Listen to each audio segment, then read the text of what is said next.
So, heto na nga po mga Kawan Stories, nalalapit na nga po ang pagsisimula ng bagong season ng NBA at ngayon usap-usapan ng main event na Lakers at Timberwolves at dito mukhang may itatapat na ang Lakers sa superstar ng Minnesota na si Anthony Edwards. Sino kaya ito? Tara't pag-usapan natin yan at talakayin ng balitang natutuwa nga po si Stephen Curry sa kanilang bagong lineup ngayon. Pero bago yan, please don't forget to hit the notification bell at mag-subscribe sa aking channel.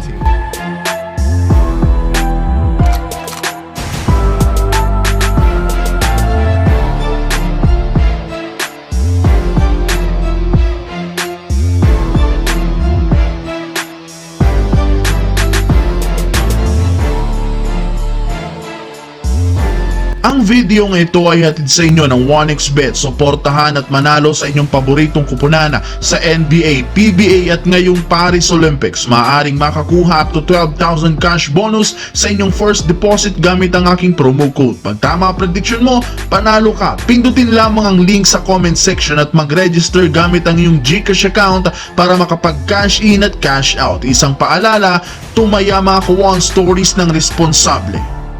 Kumpara mga Kawan Stories last season, mas maganda ang performance ng Golden State Warriors ngayon sa preseason na isang senyales na makakabalik na sila sa pagiging contender. Hindi na rin naman sila ngayon masyadong umaasa sa scoring na dala ni Stephen Curry sa dami ng mga malalarong merong legit na shooting sa 3-point line. Simula nga po nang mawala si Klay Thompson, parang nabunutan sila ng tinik since nawala nga po ang drama at problema sa kanilang lineup. Kaya maging si Stephen Curry, aminado sobra siyang natutuwa sa ipinapakitang performance ng team.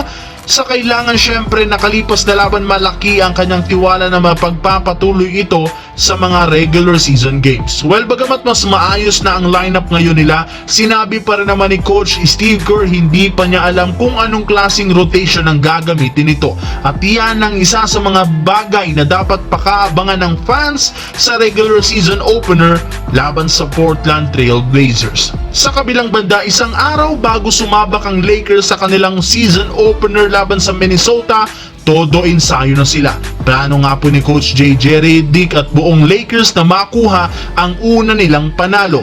Pero hindi rin naman ito magiging madali dahil ibang klaseng Minnesota Timberwolves nga po ang makakalaban nila sa pagkakaroon ng bago at mas malakas na lineup.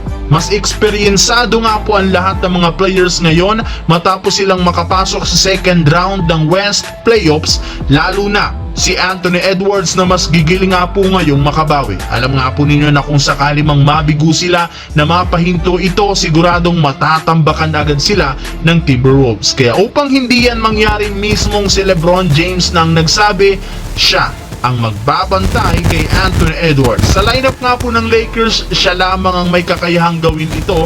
Gagawin nga ni LeBron ang lahat ng kanya makakaya para mapa-slow down hanggang sa makuha nila ang panalo.